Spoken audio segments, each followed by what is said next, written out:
양식, 이 시간은 오늘서부터 엘리야의 생애를 통하여 주시는 하나님의 말씀을 듣겠습니다. 그동안 수요일날 왕들의 리더십 시리즈 중에서 엘리야의 생애가 나왔는데 매일 아침 오늘의 양식을 통해서 이 말씀을 전하도록 하겠습니다. 이 시간은 열왕기상 17장 1절 말씀을 통해서 나의 하나님은 여호와시다 라는 제목으로 말씀을 전하겠습니다. 혼자서 많은 사람과 싸운 적이 있습니까? 그런 일은 흔하지는 않지만 가끔 영화 같은 데서는 가능한 일입니다. 성경에 보면 혼자서 많은 사람과 싸웠던 사람이 있습니다. 그 사람의 이름은 바로 엘리야입니다. 850명과 싸워서 대승리를 거둔 사람, 엘리야입니다. 보통 성경에 나오는 인물들을 보면 대개 그의 아버지가 누구이고 어떤 배경을 갖고 자랐는지 기본적인 것을 말씀하시곤 하였는데 여기 엘리야는 그런 소개가 없습니다. 엘리야는 이스라엘의 12지파 중에 어느 지파인지도 모릅니다. 그저 엘리야를 소개하는 것이라고는 길르앗에 사는 디셉 사람이라는 것밖에는 알 수가 없습니다. 그는 아합의 폭정과 악한 모습의 정치가 이어지고 있을 때 갑자기 나타났습니다. 그는 아합과 이세벨이 주동이 되어 온 이스라엘이 우상 숭배를 하고 있는 바알의 제사장들 그리고 작은 숲 제사장들을 합하여 850명과 싸워서 승리를 거둔 사람입니다. 어떻게 그럴 수가 있었을까요? 그것은 열왕기상 17장 1절 말씀으로부터 출발합니다. 길르앗 거주민 디셉 사람 엘리야가 아합에게 이르되 내가 서서 섬기는 주 이스라엘의 하나님께서 살아계심을 두고 맹세하노니 내 말이 있지 아니하면 이 몇 년 동안 이슬이나 비가 있지 아니하리라 하니라 라고 했습니다. 엘리야를 통해서 우리에게 가르쳐 주시려고 하는 하나님의 말씀의 가르침은 무엇일까요? 첫째로 하나님은 평범한 사람을 비범하게 쓰시는 하나님이시라는 것입니다. 엘리야가 살았던 지역은 길르앗이라는 지역입니다. 길르앗이라는 지역은 넓게 보면 요단 동편의 땅입니다. 좁게는 북쪽으로 아무르 강이 있고 남쪽으로는 아르논 강이 있습니다. 서쪽으로는 요단 계곡의 지역을 말합니다. 이 지역은 물이 풍부한 그런 지역입니다. 그래서 목축업에 적당한 곳이었습니다. 므낫세 반지파와 갓지파, 루벤 지파에게 분배한 땅입니다. 그렇기 때문에 엘리야가 정확하게 어느 지파에 속했는지는 그것은 잘 모릅니다. 므낫세 반지파였을 수도 있다고 추측만 할 뿐이지 정확하지는 않습니다. 엘리야가 갑자기 등장해서 그가 하는 일을 보면 정말 놀라운 사역을 한 것을 볼 수 있습니다. 그러나 그는 정말로 대단한 사람이 아니었습니다. 아주 평범한 사람이었습니다. 그런데 하나님께서 그를 비범하게 쓰신 것입니다. 우리가 여기서 알아야 할 것이 있습니다. 하나님은 비범한 사람을 비범하게 쓰시기보다는 평범한 사람을 비범하게 쓰시는 것을 좋아하시는 분이십니다. 정말로 평범하였던 엘리야가 놀라운 사역을 할 수 있었던 것은 그를 비범하게 쓰시는 하나님의 은혜가 있었기 때문입니다. 둘째로 그의 이름이 하나님이 자신에게 어떤 분이시라는 것을 나타내고 있습니다. 그의 이름은 엘리야입니다. 그런데 구약성경에서 하나님을 뜻하는 히브리어는 엘로힘입니다. 엘은 하나님을 이야기합니다. 야는 여호와를 이야기합니다. 엘리야라는 이름의 뜻에 하나님도 들어가 있고 여호와도 들어가 있습니다. 중간에 있는 리는 히브리어로 인칭대명사로 나의 것이라는 뜻입니다. 결국 이 세 가지의 의미를 모두 합치면 엘리야는 나의 하나님은 여호와시다 라는 뜻이 됩니다.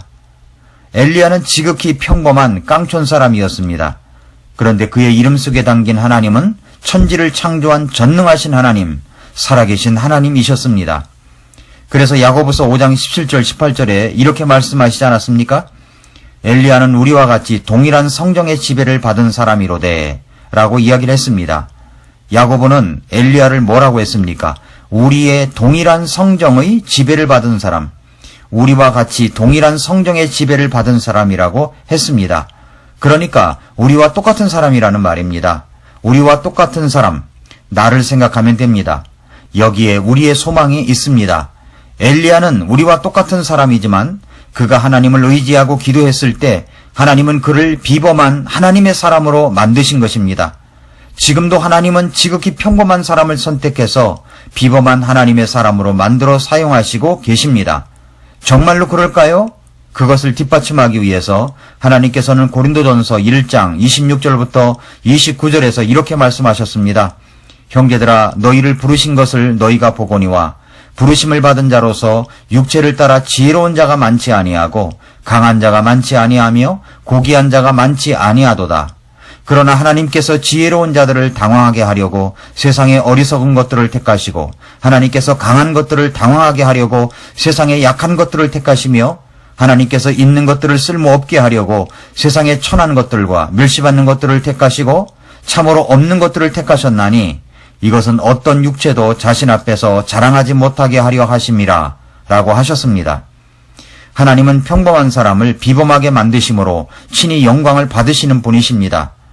우리는 여기서 엘리야가 바알 대언자를 비롯한 잘못된 사람들 850명과 싸워서 혼자서 이겼다에 초점을 맞추는 것이 아니라 엘리야, 그의 이름 속에 나타난 하나님에 대해서 묵상하고 생각해 봐야 됩니다. 나의 하나님은 여호와시다 라는 이 뜻을 담고 있는 엘리야는 언제나 하나님을 의지하였던 사람이라고 볼 수가 있습니다.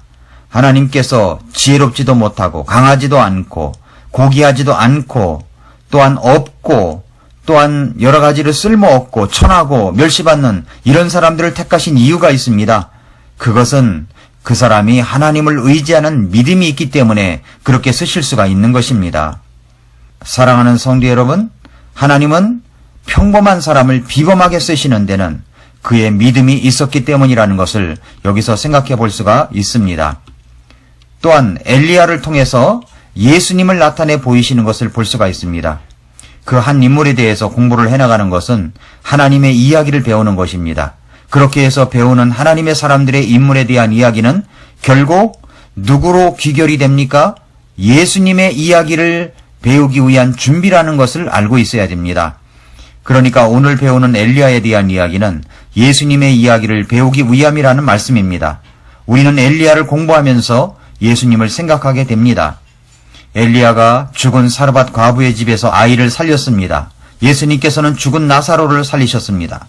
그리고 예수님 자신이 죽은 지 3일 만에 부활하셨습니다. 엘리야는 죽음을 보지 않고 하늘로 승천하였습니다. 예수님도 올리브산에서 구름을 타고 승천하셨습니다. 그러니까 엘리야의 이야기를 통해서 우리는 예수님의 이야기를 배울 수가 있습니다. 엘리야 시대는 우상숭배와 온갖 죄악이 난무한 시대였습니다. 아합이 그런 죄악의 분위기를 만드는 장본인이었습니다. 그런 시대 속에 엘리야가 나타나 한 민족을 구원할 하나님의 심판과 메시지를 전합니다. 성경은 엘리야의 성장 배경은 언급하지 않고 그가 살았던 시대에 대해서는 잘 설명해주고 있습니다. 그 시대적 상황은 엘리야가 만났던 아합 왕이 어떤 사람이었는가를 통해서 알 수가 있습니다. 아합은 오므리의 아들이라고 했습니다. 이스라엘의 왕이 되어 사마리아에서 22년 동안 통치했다고 열왕기상 16장 29절은 말씀하고 있습니다. 아합은 어떤 사람이었습니까? 그를 단적으로 말해주고 있는 성경 구절이 열왕기상 16장 30절부터 33절입니다. 오므리의 아들 아합이 자기 이전에 있던 모든 사람보다 더 주의 눈앞에서 악을 행하였더라. 그가 느바세 아들 여로보암의 죄들 가운데서 걷는 것을 가벼운 일로 여기고 시돈 사람들의 왕 엣바알의 딸 이세벨을 아내로 삼으며 또 가서 바알을 섬겨 그에게 경배하고 자기가 사마리아에 건축한 바알의 집에 바알을 위하여 제단을 쌓으며 또 작은 숲을 만들었으니 아합이 자기 이전에 있던 이스라엘의 모든 왕보다 주 이스라엘의 하나님의 분노를 더 많이 일으켰더라 라고 했습니다. 여기 아합 왕의 전 생애를 언급한 말씀을 여기서 우리가 읽을 수가 있습니다. 아합은 바알을 섬기는 이방 여인, 그것도 그의 아버지가 바알을 섬기는 제사장이었는데 그의 딸을 데려온 것입니다. 그러니 나라가 어떻게 되었겠습니까? 그 여인이 하라는 대로 이 아합 왕은 하였던 것 같습니다. 그래서 나라 전체가 우상숭배에 휩싸여 있게 되었습니다. 사랑하는 성도 여러분, 그런데 이것을 아십니까? 예수님은 2000년 전 죄악의 시대에 이 땅에 오셨습니다. 그리고 우리를 구원하기 위하여 친히 복음이 되어 주셔서 십자가에서 죽음을 당하셨습니다. 그리고 무덤에 장사 지난 바 되었다가 3일 만에 부활하셨습니다. 예수님은 우리의 구원이십니다. 온갖 죄악의 고통의 시대에 이 땅에 오셔서 우리를 구원하신 예수님의 사랑과 은혜를 우리에게 주신 분이십니다. 하나님은 엘리야를 통하여 예수 그리스도를 나타내 보이신 것입니다. 오늘의 중요한 메시지는 이것입니다. 하나님은 평범한 사람을 붙드셔서 비범하게 쓰시는 분이십니다. 엘리야가 어두운 시대에 빛을 발하는 사람이 될 수 있었던 것은 그의 이름대로 엘리야, 나의 하나님은 여호와시다 라는 확신이 있었기 때문입니다. 사랑하는 성도 여러분, 우리에게 이런 확신이 있습니까? 나의 하나님은 여호와시다, 이런 확신 말입니다. 오늘도 나를 구원하신 그 예수님이 나의 하나님이시고 나의 생명의 주님이시라는 확신이 있을 때 내가 비록 사람들이 알아주지 않는 평범하게 살아가는 사람이라고 할지라도 비범한 인생으로 살아가게 하실 것입니다.